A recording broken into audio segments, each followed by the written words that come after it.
Now, if you have your Bible, turn to John.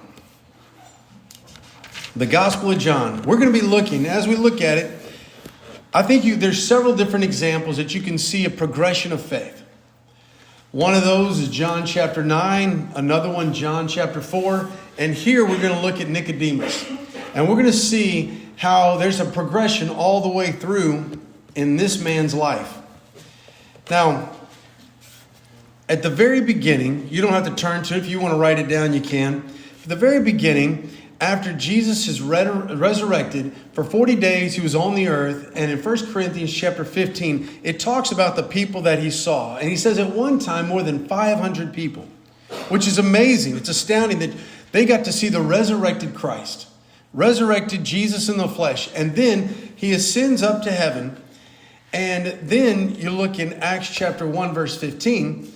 And all of a sudden it says those that met together were about 120. Now he had a whole 500 that saw him alive just at one time, not counting all the people through that 40-day period. And now you only have 120. And you could ask, well, what happened? You had so many and now you have a whole lot less. And I think it's because sometimes fear outweighs faith. And I think that's what struggle we have sometimes, is fear is dominant compared to our faith. And that's what we're going to be taking a look at. If you look at John chapter 3, we're going to see a man in chapter 3, verse 1. He's a Pharisee. And just kind of give you an idea, in the Sanhedrin, that would be the religious court. And this group made rules and regulations for the people. And you had two different groups. You had the Pharisees and the Sadducees. The Pharisee was a minor group. Sadducee was a larger group. But this was the governing body. And obviously underneath that, they had everything. They had to give account to the Romans. But now looking at this, he's a Pharisee, so he's the minority of the ruling class. And he's part of the Sanhedrin that we know. And so there was 300 a part of that. So he had some power, some influence. But Nicodemus, it says, was a ruler of the Jews, part of the Sanhedrin. And in verse 2 it says, this man came to Jesus by night. And so you can see he comes by night. There's more fear than faith in his life right now. And he comes in secret. And it says that he was coming at night because there was a fear of the Jews. It talks about in John chapter 19, verse 38. There was this natural fear. But he had a curiosity. And so it's interesting. Sometimes we do things that, just to put in a better way, is that sometimes we do certain things around some folks and we live a different way around other folks. It's easy when you start when you tell jokes. If you tell jokes around a bunch of educators, that's a certain type of joke. And if you tell a joke around other folks, it's going to be a little bit different. The jokes I tell around educators, only educators get. They think that's funny. They probably don't think I'm funny. But sometimes they'll think those things are funny. But if you go to another group of people, it's a different joke. Sometimes it's you do different things, different places. But sometimes we lead two different lives. It's a little more serious. Sometimes we have our life here at home, and then we have our life at work. Sometimes we have a different way at home than when we're at school. We have two different lives. Columbus, he had two different journals when he was traveling. He had two different journals, and one journal said things are going smoothly, all things are going well, and the other journal was the truth. It was dire. It was nerve-wracking. He wasn't sure if the food supply was going to make it, and it was two different journals on the same trip. It seems like sometimes that's what we do. We have two different lives that we're living. And here he is. Fear is larger in his life than faith. And so he comes at secret. He comes secretly. He comes at night. But he does have a curiosity.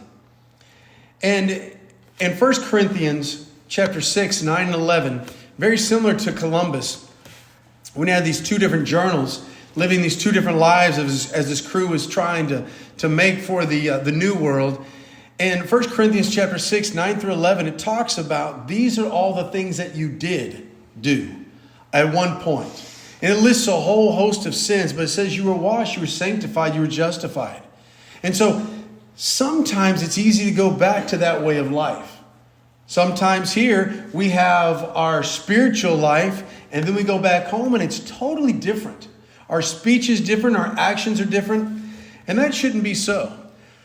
Romans chapter 7, 15 through 19, if you write that down, it talks about those things I don't want to do. Those are the things I keep doing. When I strive to do right, oh man, every time I mess up. It's that inner struggle within. Well, that's when fear and faith have a conflict. And sometimes fear outweighs your faith. Now, it's true if you looked over at John chapter 9, you have this man who's born blind. And they say to the parents, well, how did this happen? And the parents are afraid, and because they're afraid to get kicked out of the synagogue. And so they tell these people that are asking about it, and they say, well, talk to our son, he's of age, because we're afraid of the Jews there. And so they feared, and so their fear was overwhelming compared to their faith. And we can be led by fear.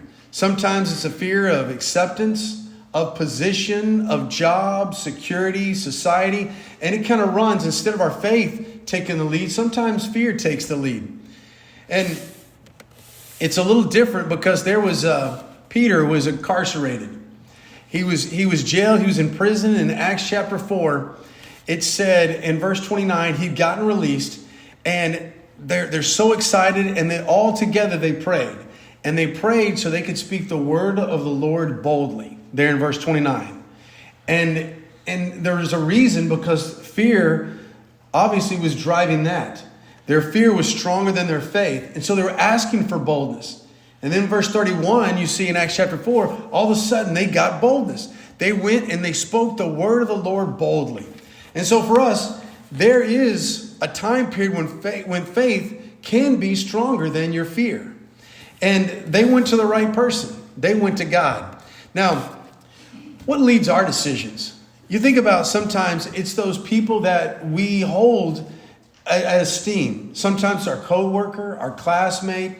Sometimes it's friend, it's a family, it's our neighbor. Sometimes we lean on them to be the answer for us instead of us taking the lead. And so you see, he comes at night, he comes in secret, but there is a curiosity. His fear is far more than his faith. But then there's a change that starts taking place. If you look over in John chapter 7. John chapter 7.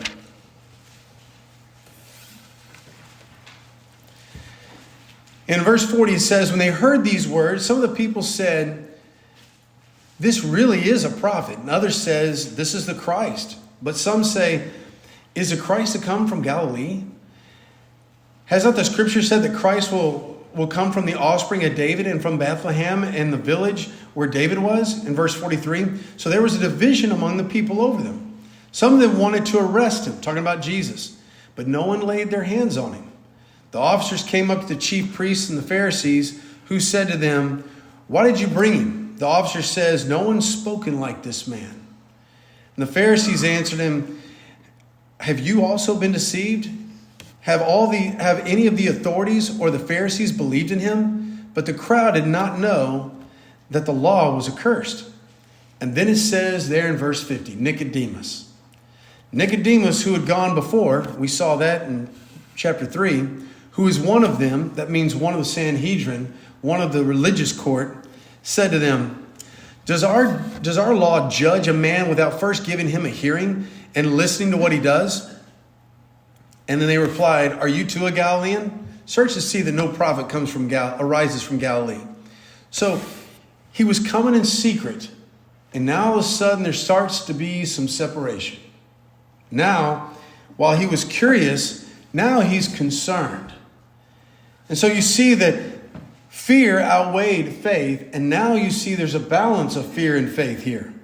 He had faith enough to speak up at this point. 1 Thessalonians chapter 5, verse 21 talks about test everything and hold to that is good. Hold to what is good. It mentions something very similar in 1 John chapter 4, verse 1 when it said test the spirits. So it doesn't mean, there's some version that says try the spirits, and it doesn't mean try everything, Meaning, well, like when you're in a buffet, you got to try everything if you're in a buffet. It doesn't mean that. It means prove these things are true. And that's what it's talking about. Test the spirits. Give the spirit a test to see if it's right, to see if it's accurate, if it's godly. And so here, it's interesting. It says, just because we respect, just because someone we may respect may say something, doesn't mean we're beholding to what they have to say. Ephesians chapter 5 verse 10 says, learn or discern what pleases the Lord. Just because I sit there and say something here, and all of a sudden, for some reason, we give this more clout because this is on this piece of wood, and massive as it is. We're in this piece of wood here that I have my Bible laid upon, and just because I'm the person giving the lesson today, and the person that has this job title or whatever, sometimes we act like that's more important than anything else. It doesn't matter what I have to say. You may respect me, but if I'm saying something differently, then no, you can't. So he's in this group of people that he respects, his co-worker, the people that are in the Sanhedrin with him, but he has to question this. He has to wonder, no, I'm just not sure about this. It's all right to question. All of a sudden, there's a balance, and his faith is causing him to speak up. And so, even though he didn't stand up, all of a sudden, there's some courage that's starting to rise up. And it's interesting because the whole assembly arose and they led Pilate off to be crucified. Now, some say he was there, some say he wasn't, but either way, it says the whole assembly. And if I go with that, as it talks about in Luke chapter 23, 1, that he's part of the Sanhedrin that didn't fully stand up at that time. But then if you go to John chapter 19, John chapter 19, we see there's a little bit difference here. There's more faith than fear at this point. Because they're going to, in verse 38, Joseph, one of his disciples, it says, but secretly, for fear of the Jews, asked Pilate to take the body. And so he goes to take the body. And there in verse 39, so John chapter 19, verse 39, it says, Nicodemus also, who earlier had come to Jesus by night, there in chapter 3, came bringing a mixture of myrrh and aloes, about 75 pounds in weight. Now, I've told you that there's no reason for me to talk about and preach about money, because if he's got you, he's got your bank account. He's got your whole life, your talents, your abilities, your time, your energy, everything. And so here, all of a sudden, Jesus has captured Nicodemus. So now you have a man that came in secret, but there was a curiosity. Then, all of a sudden, you see that he begins asking. There's a concern there. And he's speaking up.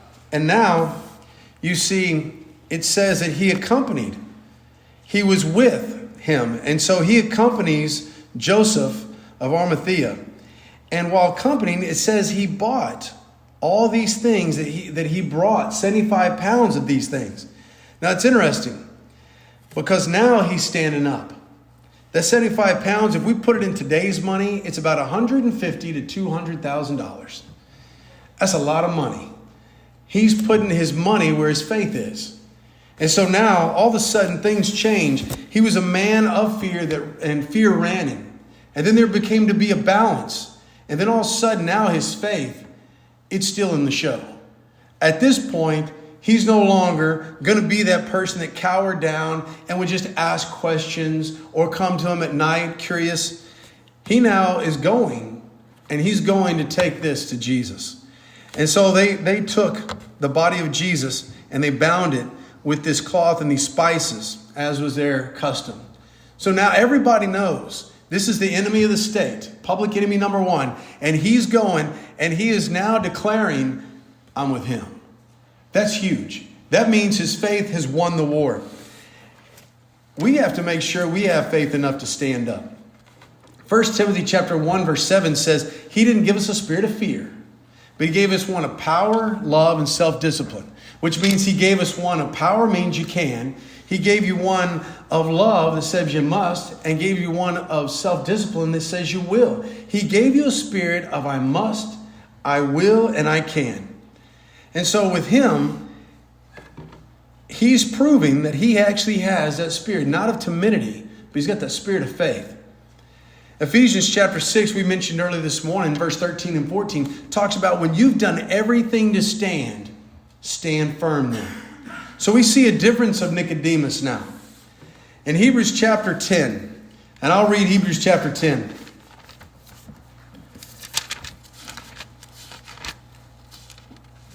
Verse 32 and following. But recall the former days, when after you were enlightened, you endured a hard struggle with sufferings, sometimes being publicly exposed to reproach and affliction, and sometimes being partnered with those so treated. For you had compassion on those in prison, and you joyfully accepted the plundering of your property, since you knew that you yourselves had a better possession, an abiding one. Therefore do not throw away your confidence, which has a great reward. For you will need of endurance, so that when you have done the will of God, you may receive what is promised. For yet a little while, the coming one will come and not delay, but my righteous one will live by faith. And if he shrinks back, my soul will find no pleasure in him. But we are not those who shrink back and destroyed, but those who have faith and preserve their souls. Man, we're the people that don't shrink back. We've got the hope. We've got the answers for the whole world. What we have is amazing. So our faith shouldn't be overcome by our fear. Our fear should be overcoming our faith. All we have to do is pray. And he says there in Acts chapter 4, at the very end, that he is going to answer that prayer. So we can continue to be bold for him. He tells you he's given you a spirit of power, love, and self-discipline. So we've got everything that we need. We just need to be bold enough to ask him. And then rely on him no matter what. Just like Nicodemus, you see that all of a sudden at the very end, there was a curiosity, then there was a concern, and then there was courage. Courage enough to stand up when everyone else was backing away. When everyone else eventually in Acts chapter 1 is going to be only about 120 of them, he is going to be one of those from moving forward, as far as we know, that was a person of courage. And I hope that you can take courage this week. For whatever need that you have, there may be a certain area of your life that you just aren't courageous like you need to be. Let us know what we can do to hold you accountable so we can be your accountability partner and help you. I know that sometimes it's not easy talking to someone about the hope that lies within you. And if you want to study, anytime, you let me know. If I need to take a day of work off, I would certainly do it to study with anybody that you know. I would certainly do it to study with you so you could be equipped to share your faith.